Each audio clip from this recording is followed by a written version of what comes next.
Hello दोस्तों, welcome to my YouTube channel medico Juyal.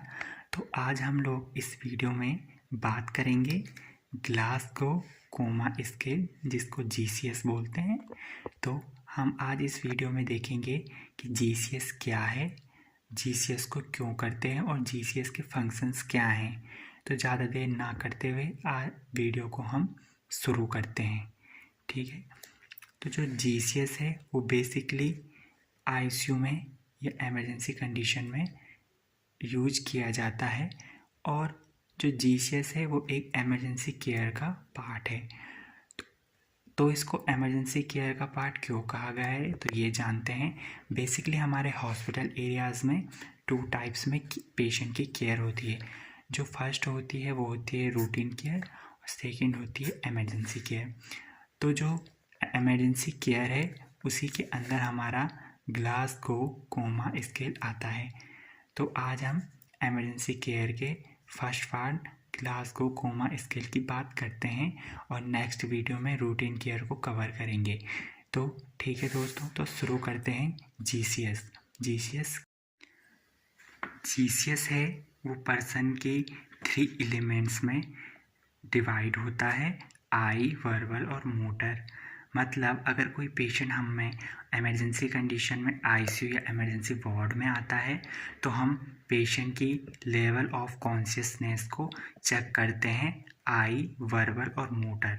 मतलब आँखों के रिस्पॉन्स से, वर्बल अगर हम कुछ बोलते हैं और पेशेंट का रिएक्ट क्या है, और बॉडी के मूवमेंट से अगर हम पेशेंट को पेन देते हैं तो हम इससे कॉन्शियसनेस का लेवल पता करते हैं और पेशेंट को अकॉर्डिंग जीसीएस से ट्रीट करते हैं कि जीसीएस का स्कोर कितना है। तो बात करते हैं जीसीएस के इंट्रोडक्शन की। The Glasgow coma scale was first published in 1974 at the University of Glasgow by neurosurgery professor Graham Tesdale and Brian Jennett. जो ग्लासगो कोमा स्केल है वो फर्स्ट 1974 में आई थी, जो कि यूनिवर्सिटी ऑफ ग्लासगो के न्यूरोसर्जरी प्रोफेसर ग्राहम टेस्डले और Brian जीनेट ने किया था। तो अब हम जानते हैं डेफिनेशन जीसीएस का। तो ज़्यादा देर ना करते हुए देखते हैं definition. The Glasgow coma scale is a clinical used to reliably measure a person level of consciousness after a brain injury। मतलब अगर किसी पेशेंट की ब्रेन इंजरी है तो हम उसमें पेशेंट के लेवल ऑफ कॉन्शियसनेस को देखेंगे कि पेशेंट कितना अवेक है और कितना अवेयर है, पेशेंट रिस्पॉन्स कर रहा है।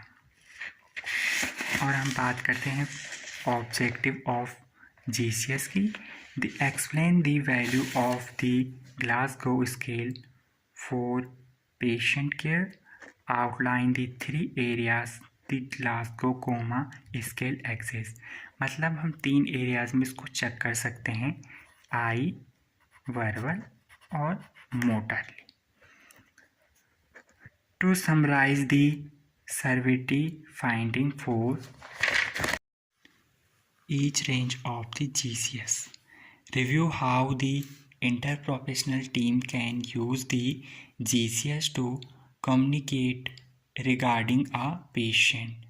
मतलब जो GCS है हमारी इंटरप्रोफेशनल टीम, हमारे डॉक्टर्स ही इसको यूज कर सकते हैं, जिनको इसकी पूरी नॉलेज हो वो ही पर्सन इसको यूज कर सकता है। तो आज फंक्शन की बात करते हैं। तो स्कोरिंग एंड पैरामीटर्स जो जीसीएस के हैं वो 3 टाइप्स में डिवाइडेड हैं। Best I response, best verbal response, best motor response. तो आई रिस्पॉन्स की बात करते हैं तो ये एस, वी, पी और एन में डिवाइडेड है। ये इसका निमोनिक है। तो हम नीचे देखते हैं रिस्पॉन्स और पॉइंट्स। मतलब जो रिस्पॉन्स होगा जो पेशेंट में रिस्पॉन्स देखा जाएगा उसको हम कितने पॉइंट्स देंगे। तो पहली बात करते हैं आई ओपन स्पॉन्टेनियस, मतलब पेशेंट प्रॉपरली आँखों को खोल रहा है तो पेशेंट को 4 पॉइंट्स दिया जाएगा। Eye open to verbal command, speech और साउट, तो पेशेंट को 3 पॉइंट्स दिया जाएगा, मतलब पेशेंट बोलने पे और ज़्यादा आवाज़ करने पर या शोर करने पर कमांड फॉलो कर रहा है।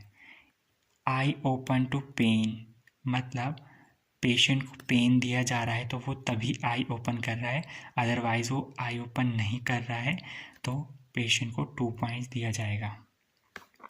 और 4th स्टेज में पेशेंट आई ओपन कर ही रहा है, चाहे आप उसे पेन दे रहे हो या वर्बल कमांड दे रहे हो, तो पेशेंट को 1 पॉइंट दिया जाएगा।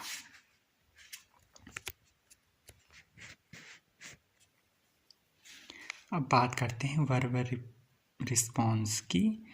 तो OCIINO ये इसका निमोनिक है, मतलब ओ से आएगा आपका ओरिएंटेट, और जो पहले पहले वर्ड हैं वो निमोनिक बना रखा है। तो बात करते हैं ओरिएंटेट, मतलब हम पेशेंट को वर्बल कुछ बोल रहे हैं और पेशेंट रिस्पॉन्स दे रहा है वर्बली, तो अगर पेशेंट पूरा फुल अवेक है और बोल रहा है तो उसको हम 5 पॉइंट देंगे। और अगर पेशेंट बोल रहा है लेकिन confuse conversation but able to answer question, मतलब पेशेंट कन्फ्यूज है अपने क्वेश्चन एंड आंसर से, तो पेशेंट को 4 पॉइंट दिया जाएगा। इन अप्रोप्रिएट रिस्पॉन्स वर्ड डिस्क्रिमिनेबल, मतलब पेशेंट रिस्पॉन्स तो कर रहा है बट उसके जो वर्ड हैं वो डिस्क्रिमिनेबल है, मतलब कुछ समझ में नहीं आ रहे हैं, तो पेशेंट को 3 पॉइंट दिया जाएगा। इनकॉम्प्रेहेंसिव साउंड और स्पीच, तो इसको 2 पॉइंट दिया जाएगा, मतलब पेशेंट साउंड तो कर रहा है बट वो कुछ उसकी समझ में आ नहीं रहा है, तो इसको 2 पॉइंट दिया जाएगा। नो वर्बल रिस्पॉन्स, मतलब पेशेंट का कुछ रिस्पॉन्स नहीं है। अब हम बात करते हैं मोटर रिस्पॉन्स की। तो OPWAEN ये इसका निमोनिक है रिस्पॉन्स। ओबे कमांड फॉर मूवमेंट, मतलब बोलने पर ही पेशेंट फुल मूवमेंट कर रहा है तो 6 पॉइंट्स इसको दिए जाएंगे।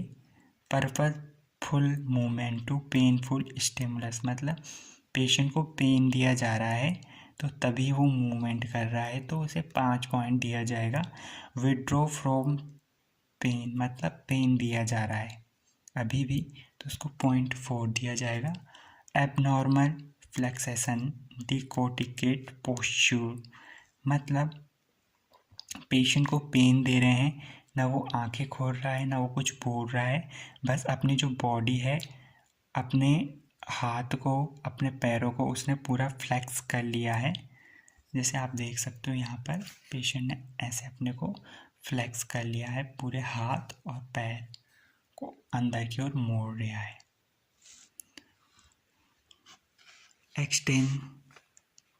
एक्सटेंसर रिस्पॉन्स डिसेरेब्रेट पोस्चर, इसको 2 पॉइंट्स देंगे, मतलब पेशेंट ने अब पेन देने पर अपनी बॉडी को एक्सटेंड कर लिया है।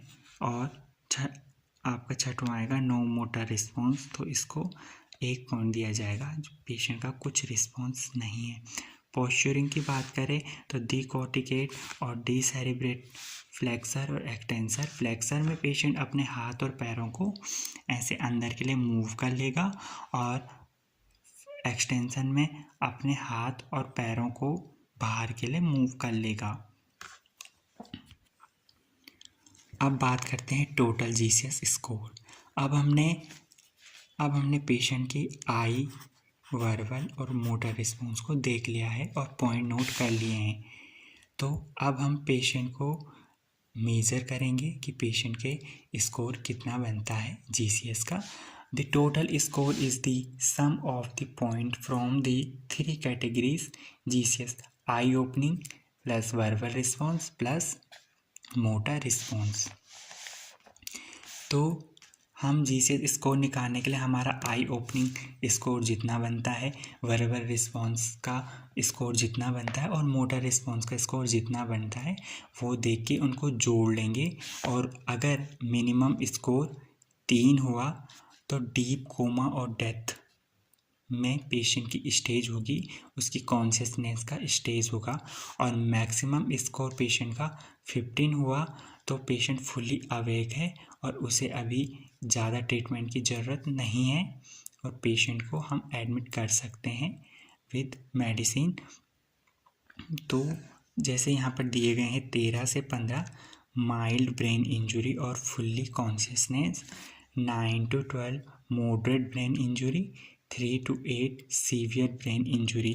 मतलब अगर पेशेंट 3 to 15 के बीच में है तो उसे माइल्ड ब्रेन इंजरी है, मतलब पेशेंट फुल्ली कॉन्शियस है, पेशेंट इतना रिस्की नहीं है, पेशेंट को इतनी ज़्यादा इंटूबेशन की ज़रूरत नहीं है, पेशेंट को ज़्यादा O2 की ज़रूरत नहीं है और पेशेंट फुल्ली अवेक है।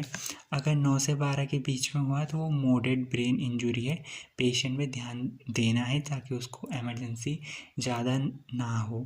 अगर पेशेंट 3 और 8 के बीच में है तो ये फुल्ली सीवियर ब्रेन इंजरी है, कोमा और डेथ के बीच की स्टेज है। तो इसमें पेशेंट को हम इंटूबेट करेंगे और उसके सैचुरेशन को देखेंगे कि हमारा सैचुरेशन कितना बनता है और पेशेंट को तुरंत ही इंटूबेट करेंगे। तो हमने आज इस वीडियो में जीसीएस के बारे में जाना कि ग्लासगो कोमा स्केल क्या है। तो आशा और उम्मीद करता हूँ कि आपकी समझ में पूरा जीसीएस आया होगा, उसके फंक्शंस आए होंगे और आपको आगे चल के इमरजेंसी कंडीशन, इमरजेंसी केयर में कोई भी दिक्कत नहीं आएंगी अगर आप इस वे में जीसीएस को पढ़ते हैं। और आपको फुल्ली यहाँ पर नोट्स भी प्रोवाइड हो गए हैं तो आप इससे नोट्स भी बना सकते हैं।